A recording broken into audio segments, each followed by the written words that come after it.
Hey, I'm Randy, and you're watching The Cheap Audio Man. Here at The Cheap Audio Man, we help folks find high-value hi-fi home theater and headphone equipment. Basically, so you can enjoy music without spending an arm and a leg. And today it's very exciting. Elac. It's a new Elac speaker. BS41, 4-inch, $70. So, grab a cup of coffee, sit down, and let's talk about the new Elac BS41.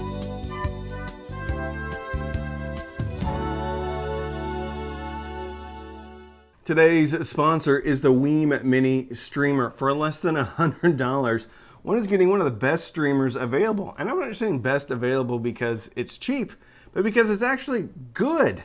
It has Spotify Connect, Tidal Connect, pulls in your networked music, has Apple AirPlay 2. This device actually is cheaper than a lot of Apple AirPlay 2 standalone devices. For $100, you can't go wrong. Also has a digital optical out, so you can plug it into your favorite DAC if you'd like to. Weem Mini Streamer. Links are in the description and the pinned comment. A new Elac speaker at $70. I didn't find out about this until I think I was browsing around the YouTubery and I saw that these were out. I had no idea what they were. I even looked on the Elac's website. I still can't find anything about these on the Elac's website, to the point where I thought, are they fake? I don't even know. They're not fake. They came in a real Elac box. They also have Elac instructions and all that good stuff. All right. So what are my initial impressions? Because this video is just that. This video is initial impressions. Build-wise, let's step back. Okay. I have just about every Andrew Jones speaker made. I have right here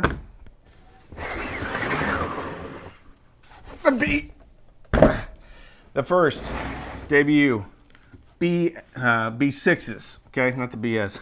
Sorry. Now these have a different type of a woofer. These also have a different type of vinyl wrap. This vinyl wrap, I was never super excited about, but it's okay. Whoops. So look at the tweeter here.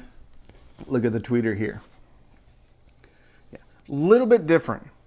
This one has a bit of more of a deep indentation around the dome part of the cover here. But it doesn't take a rocket scientist to figure out that these are pretty similar. Okay. Also, exact same binding posts on the back. I'm not going to turn them around. You're just going to have to trust me. This speaker comes with a 4-inch woofer, 1-inch soft dome tweeter. Here's the deal. With the way these look, with the way they're designed, with the way they feel, this is a combination between the initial debut B5, B6 that Andrew Jones did, and the B5.2, the B6.2. So the similarities between the 5.2 and the 6.2 are really the vinyl wrap and this exterior woofer, covering, because this looks exactly like the 5.2 and the 6.2, the debut.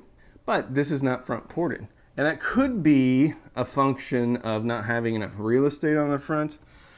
But the port on the back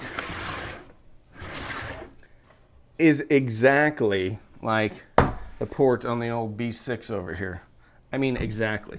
So it looks like a combination between the initial debut series and the second debut series, 5.2, 6.2. All right, specifications. There's not a lot available. There's not info available on this online. Even on the Amazon listing, it doesn't really go into what the specifications are. And I looked, I can't find this anywhere. So it's kind of strange. I would surmise that this speaker is probably meant to compete with this speaker, which is the Sony Ss5. They come at a similar price, and let's talk about price. I bought these for $68, $73 all in, and that was retail price. They're $150 right now, and we're just talking a few weeks later. So I don't know the pricing strategy that Elac is implementing with these speakers. I would guess that it's going to be just like the Sony Ss5s and the debut B5.2, B6.2, and when they were around, the B6 and the B5. What they do is they have usually 3 prices. There is a top retail price, a mid-level price, and then a low price. On the Sonys, that is 180, 130, and then 88, I think, 90. On these, I would imagine that they're going to be probably $70 initially, because I think they're trying to undercut the Sony. Again, I don't know. I did reach out to Elac though, so hopefully I'll talk to them, because this is not the full review. This is an initial impressions. I think these are probably going to end up and be around $70 and then $150. Maybe they're going to come in at $130, because they still do that. Sometimes the B5.2s go on sale to about $210. But they can also go up to $350. Anyway, that doesn't matter. You want to know about specs? I don't blame you. Okay, specs. 48 hertz, down to 48 hertz. That may be surprising, because that's a pretty decent rating for a 4-inch for a 4-inch woofer. Guess what? It's legit. And then it goes up to 35,000 hertz. Okay, 84 dB. And that shouldn't be surprising, because when I talk about bass, well, there's a ton of bass. A ton of bass quantity. So when there's a ton of bass quantity on a small woofer, that means they're bringing that tweeter sensitivity way, way down to meet the woofer sensitivity. And there's also a lot of other stuff going on. So they're kind of bringing stuff down. But if you have the amplification, that's not a bad thing. Most of the Elac Andrew Jones speakers all had lower sensitivities. And while this is not an Andrew Jones speaker per se, it basically is. They took all the stuff that he's made and they put them into another speaker. At least that's my guess. And as far as dimensions, they're 6.5 by 11 by 9. Pretty small. Here's what they look like in comparison to the Sony Ss5. So the Sonys are about 2 inches taller, about 1 inch less deep, and then same width. If you're enjoying the video, please consider subscribing and liking the video.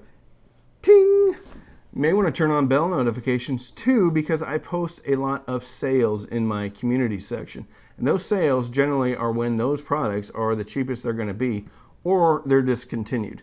So, it may be worth it. Please subscribe, like the video. Ting! So I don't usually do initial impressions. I have done initial impressions, I think, on one Wharfdale. The reason why I'm doing this is because I finally got these out of the box yesterday and I was running them in. There was enough wow factor that I just listened to them for quite a while after I got them set up. And really, I was only getting them set up so that they could burn in. And I know burn in, maybe it's a thing, maybe it's not a thing. I just let them run usually for 10 hours or overnight just so that I can be safe. Well, it doesn't matter, because initially there was enough whoa that I just sat down and started listening. There was enough whoa that I was texting people saying, I can't believe what I'm hearing. And what I was hearing was an immense amount of bass quantity coming out of this speaker with a 4-inch driver. I mean, I was amazed. It's not the tightest bass out there, and the irony was these little speakers, I think, are going to need room from the wall, because in my office, in a near field listening situation, the bass got a little bit boomy, of all things. The punch on these speakers is amazing for their size, and I was really shocked. These remind me of the Mica RB. They're the $150 Micas. They're the very long ones. These remind me a bit of the sound signature of the Micas. Mid-range is a bit warm, a bit lovely. The sound is lovely. However, it sounds a bit veiled. Now, I'm not going to say this is how the speaker sounds. It's veiled in the mid-range, because I need to play around with placement a little bit more. I think I had these too close to a wall. I think I was getting too much of a room boost, and I think it was covering up some of the details in the mids. I need to play around with them, and I need to compare them directly to other speakers, because I did not directly compare these to speakers. Everything that, if I'm referencing another speaker, it is from memory alone. Top end. Top end was detailed. I really feel, this sounds from memory to be a direct combination between the 5.2 and 6.2 and the first generation, the B6 and the B5. What I am hearing is the bass from the B6, B5, and the kind of the middle to the top mid-range to the treble on the B6.2, the B5.2, which is good because I didn't particularly care for the 5.2s and the 6.2s because I did like the bass. Now this bass is not the most controlled, a little bit sloppy, a little bit loose, but the sound signature is it's compelling, and it's different from the sound signature of something like the Sony Ss5. This is the yin to the Sony's yang. The one remarkable thing about this speaker, and it was the same thing on the B6 and the B5, is the ability to soundstage. Not only forward to aft or depth of soundstage, but width of soundstage. This took me back to the first B6, which was one of the standout features of that speaker, was its ability to soundstage. This thing is going to be incredible in a variety of applications. It would have been interesting if this speaker was around and I had spent more time with it when I just did another best of speaker, best speaker under $200. And I know I haven't heard every speaker under $200. I've heard a lot of speakers, but I will link that right here. So if you want to check out that video, and I think this would stack up very well. They have a different sound signature than a lot of the other speakers in that video, but they are remarkable, and I have a feeling they're going to do really good. So check out the best of under $200, and don't binge watch anything on Netflix or Hulu. Binge listen, maybe through these. You can order them right now. Always return them. And fill your soul with happiness. And with that, I'm Randy. I'm the Cheap Audio Man.